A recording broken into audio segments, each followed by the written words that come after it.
Hello and welcome to my channel Making Money and Finance. I have a new video for you today. How to invest in gold in 2022.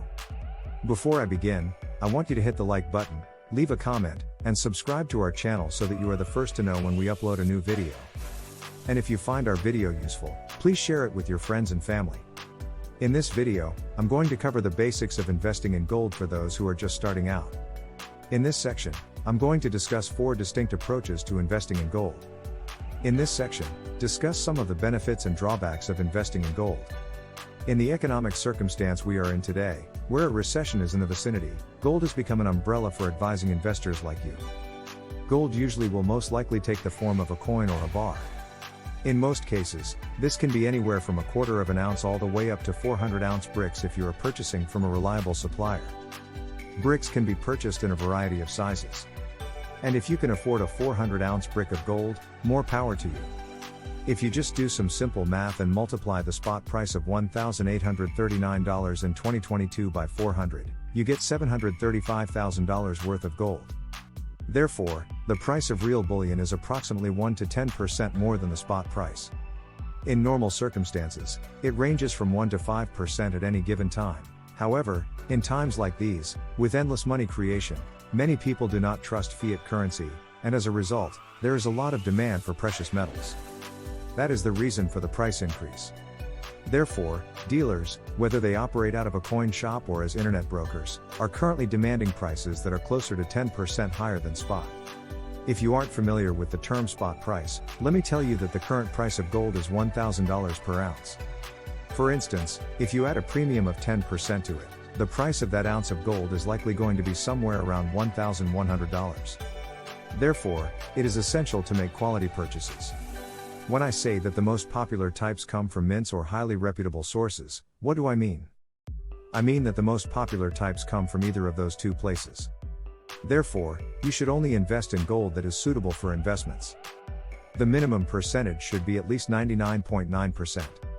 Consequently, the most common approaches to investing in this are those that take advantage of its divisibility and its very simple storage requirements. Gold exchange traded funds, ETFs, and gold funds come in at number 2. This seems very much like an exchange traded fund, ETF, or a mutual fund. Because of this, trading in them is quite similar to trading in stocks and ETFs. Therefore, people often refer to this as paper gold. As was discussed in the slide before this one, there are 3 distinct categories of exchange-traded funds and mutual funds. The first category involves making an investment in either a firm, an ETF, a mutual fund, or an intermediary that holds physical bullion as its primary asset. In order for you to really collect your money and use it, they withdrew the physical bullion, and the price they set was essentially the same as the spot price. The second approach involves putting money into exchange-traded funds, ETFs, or funds that concentrate their holdings on futures contracts for gold. Therefore, there are businesses that operate similarly to the first example, with the exception that they do not hold the actual gold and, in most cases, they do not take delivery of the gold. They are doing nothing more than making a gamble on the future price of gold.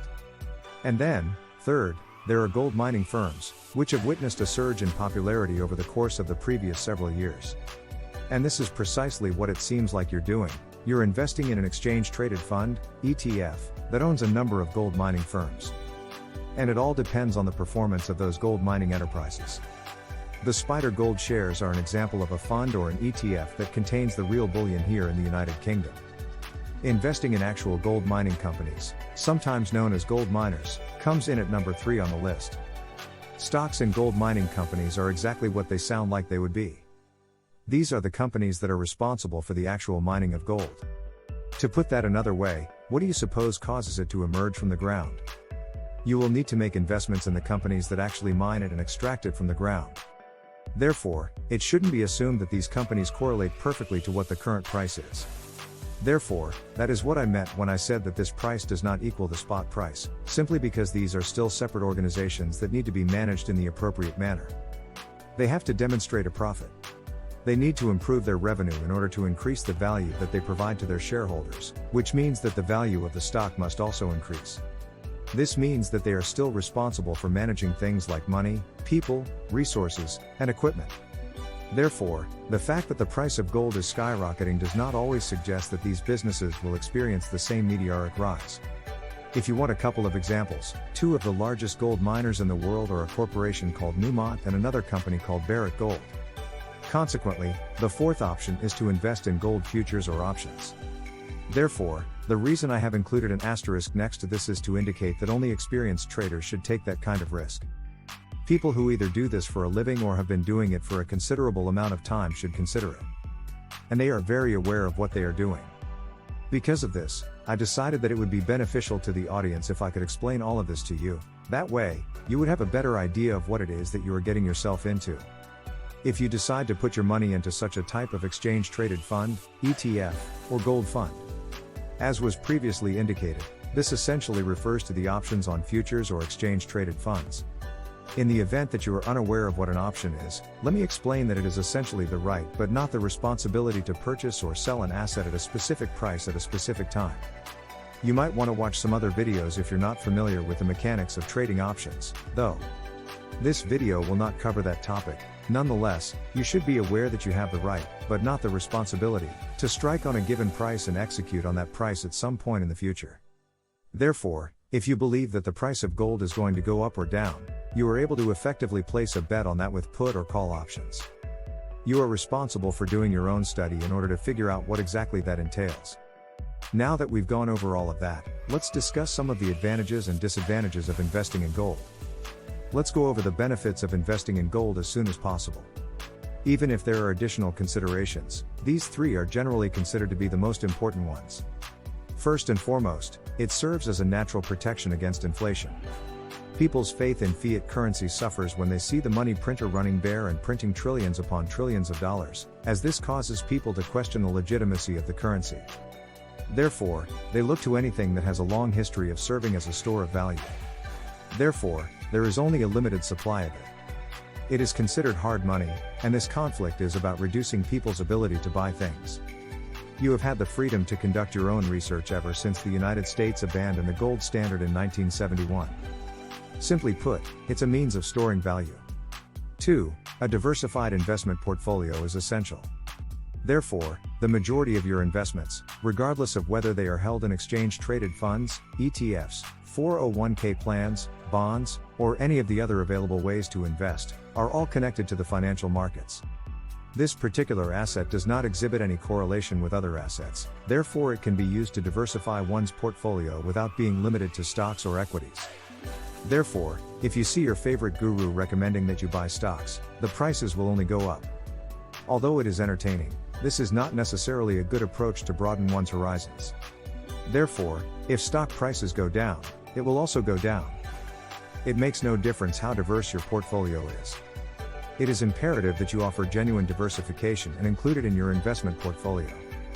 This is something that can be accomplished with the use of precious metals like gold. And finally, getting started is simple.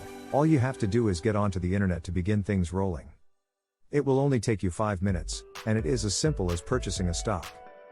You may practically get started investing in gold with a click of a button just by purchasing shares of those gold exchange-traded funds and funds that we discussed earlier if you already have an open brokerage account. This is because you can buy shares of those gold ETFs and funds. Therefore, getting started is not that difficult at all. The risks associated with investing in gold are straightforward. It does not result in any income. It is, in every sense of the word, a pet rock. Therefore, if you choose to invest in physical bullion, you will store it either in a secure location such as a bank or in a safety deposit box at a location of your choosing. And nothing will be done with it other than letting it sit there. That investment does not produce any dividends, interest that is compounded over time, or other forms of passive income.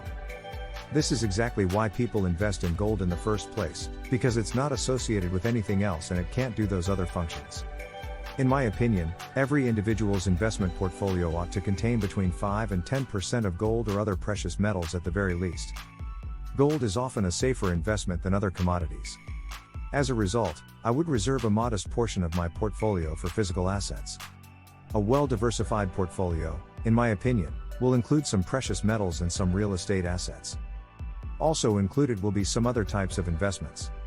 Then there are the stocks, bonds, and other investments that fall under the category of usual in crypto.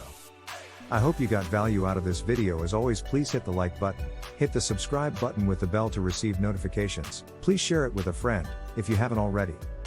Thank you so much for watching. See you in the next video.